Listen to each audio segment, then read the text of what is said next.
Facing problem of word power? क्या आपको शब्दों के मीनिंग जानने में दिक्कत होती है? क्या आपको एंटोनिम्स प्रॉब्लम आता है?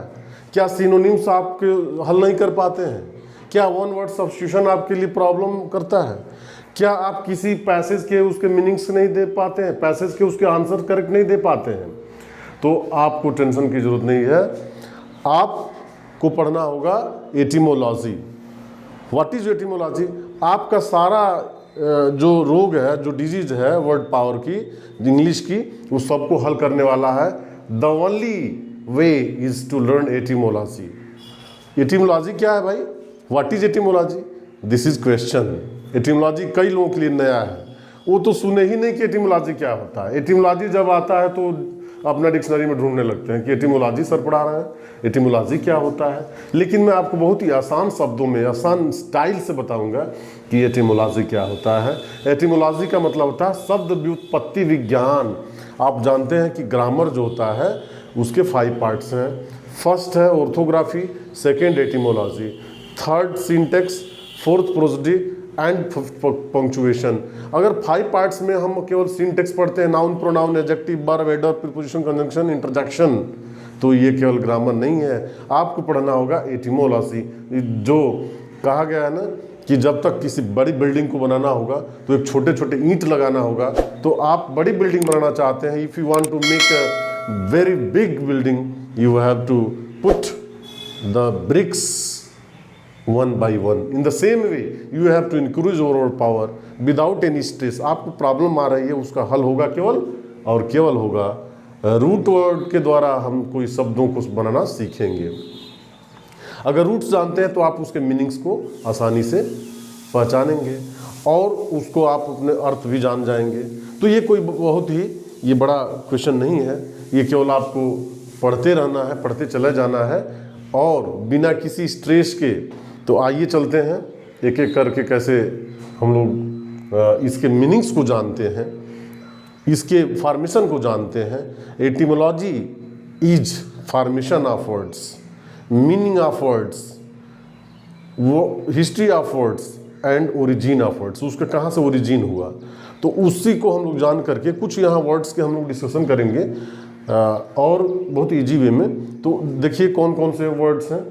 थियो यहाँ पर आया है, थियो मीन्स गॉड होता है, थियो। और रूट वर्ड में गेमस, गेमस मीन्स मैरिज होता है, मैरिज मीन्स मिलन होता है। तो यह जो है किसी भी, चाहे वह किसी भी प्रकार का मिलन हो, मैरिज कहलाता है। पौधों में भी होता है और उसमें जो जंतुओं में भी होता है।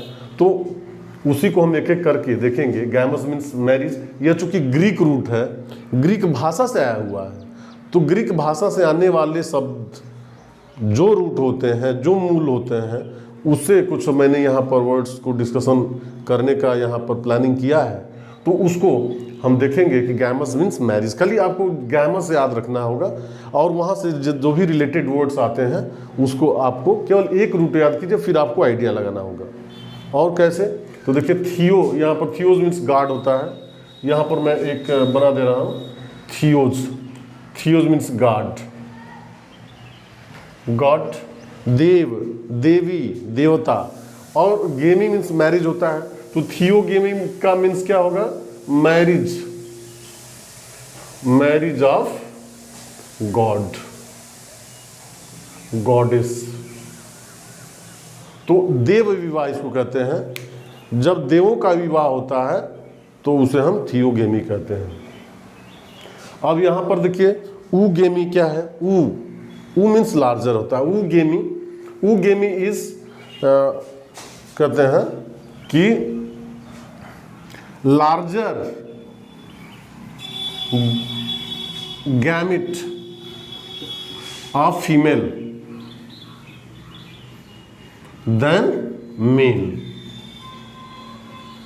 जो लार्जर गैमेट होता है मेल के तुलना में फीमेल का अधिक होता है, जो युग्मक इसको कहते हैं, जो युग्मक बड़ा युग्मक होता है, तो उसे हम बड़ा युग्मक कहते हैं।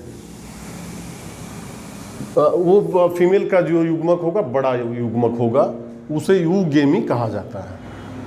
अब नेक्स्ट वर्ड पर हम डिस्कशन अगर करेंगे तो डाइगेमी, डाई मीन्स टू होता है, di means two, di means two, ये रूट वर्ड है, ग्रीक रूट है डाइगेमी। तो कहेंगे कि डाई, डाई मीन्स टू, एक तो बाई मीन्स टू होता है, एक डाई मीन्स टू होता है। तो डाई जैसे कार्बन डाइऑक्साइड, कार्बन डाइऑक्साइड, तो डाई मीन्स टू, उसमें शब्द है तो डाइगेमी। मैरिज यहां पर कहेंगे सेकेंड, यानी दूसरा, second marriage, second marriage of a person after death of first one. अगर किसी व्यक्ति की जो शादी हुई है और पहला यदि पति मर जाता है या पत्नी मर जाती है, तो सेकेंड जब शादी जब होगी तो उसके लिए जो वर्ड आएगा डाइगेमी आया। तो लिखा है यहाँ पर second marriage of a person, person is male female दोनों हो सकता है, पुरुष भी स्त्री भी।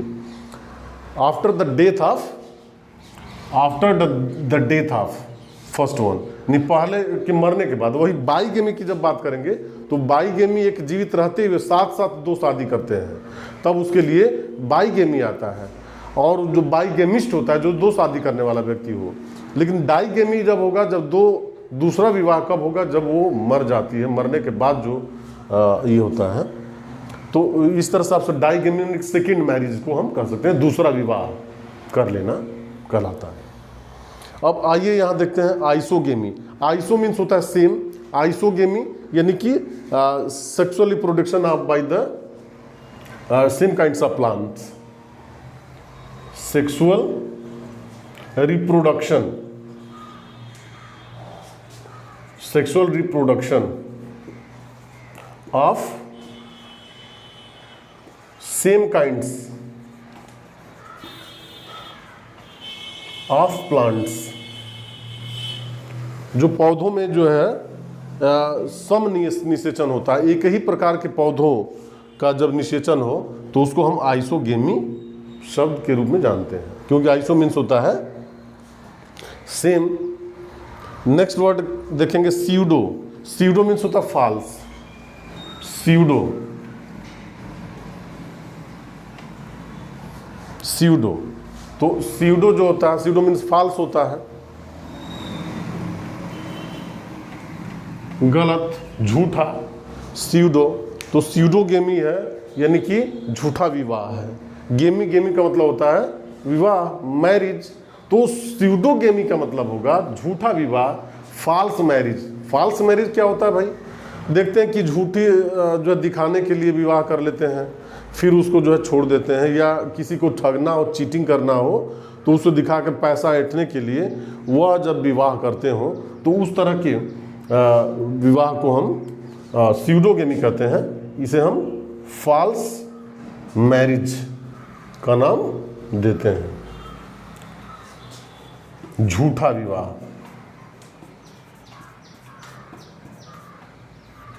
फॉल्स मैरिज कहा गया है। एंडोगेमी, देखिए एंडोगेमी क्या होता है? Endo, endo means inside, endogamy marriage, marriage between और एमंग सेम क्लैन ट्राइब्स। एक ही गोत्र में शादी करना, एक ही सेम जाति वर्ग में विवाह करने के लिए जो आता है वह, उसके लिए जो आता है एंडोगेमी शब्द का प्रयोग किया जाता है। क्योंकि गेमी मतलब होता है विवाह, और एंडोगेमिस्ट आईएसटी जब लगा देंगे तो one who performs, one who takes place, participate in the same kinds of marriage, endo same kind of clan tribe, एक ही जाति वर्ग में विवाह करने वाला व्यक्ति को हम कहेंगे एंडोगेमिस्ट कहेंगे। अब इसके बाद है एलोगेमी। तो जो एलोगेमी होता है उसे हम कहते हैं cross fertilization, cross fertilization. Cross fertilization हो होता है पर निषेचन, इसको शब्द आता है पर निषेचन। पर निषेचन मतलब कि जो क्रॉस फर्टिलाइजेशन है उसको एक तरीके से पर निषेचन में अनदर काइंड ऑफ निषेचन हम करते हैं।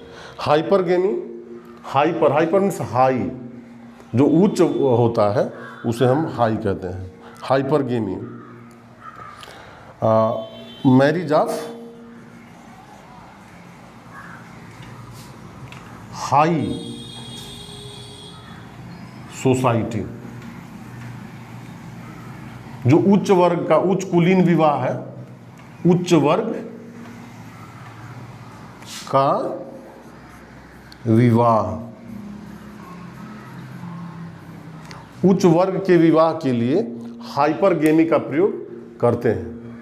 तो हम देखते हैं कि कहीं ना कहीं गेमी का प्रयोग हुआ है, और इसमें जैसे हम देखेंगे तो ऐसे शब्द जैसे थियोगेमी है तो थियोगेमस हो जाएगा, थियोगेमिस्ट हो जाएगा, ऐसे शब्द बनता जाएगा।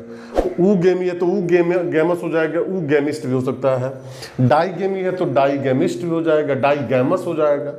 आइसोगेमी है तो आइसोगेमस होगा, जो एडजेक्टिव बन जाएगा। और वहीं पर आइसोगेमिस्ट है तो वह कॉमन नाउन हो जाएगा। स्यूडोगेमी तो स्यूडोगेमिस्ट हो सकता है कॉमन नाउन, स्यूडोगैमस एडजेक्टिव के रूप में हो सकता है। एंडोगेमी है तो एंडोगेमिस्ट हो सकता है, एंडोगैमस हो सकता है। एलोगेमी है तो एलोगैमस और एलोगेमिस्ट हो सकता है। हाइपरगेमी तो ये कस्टम है, ये ऑब्स्ट्रैक्ट नाउन्स है, जो भी देख रहे हैं वाई लास्ट हुआ है, ये सभी जो ऑब्स्ट्रैक्ट नाउन्स हैं, क्योंकि यह कस्टम या किसी तरह की जो है सिस्टम ऑफ डूइंग समथिंग। तो यहाँ हाइपरगेमी हाइपरगेमिस्ट हो सकता है, हाइपरगेमस भी हो सकता है। इस तरह से हमने देखा कि किस तरह से केवल रूट जान लेने से, मूल को जान लेने से सारे शब्द आसानी से याद हो जाते हैं और हमें रटना नहीं होता है। तो आप सीखे चुटकियों में और सारा जो है मैंने तो देखा कि बहुत कम समय में जो है lakhs of words I knew with the help of roots. अभी हम लोग जो ग्रीक रूट्स पर डिस्कशन कर रहे हैं, फिर हम अगले क्लास में डिस्कशन करते रहेंगे। तब तक के लिए जय हिंद।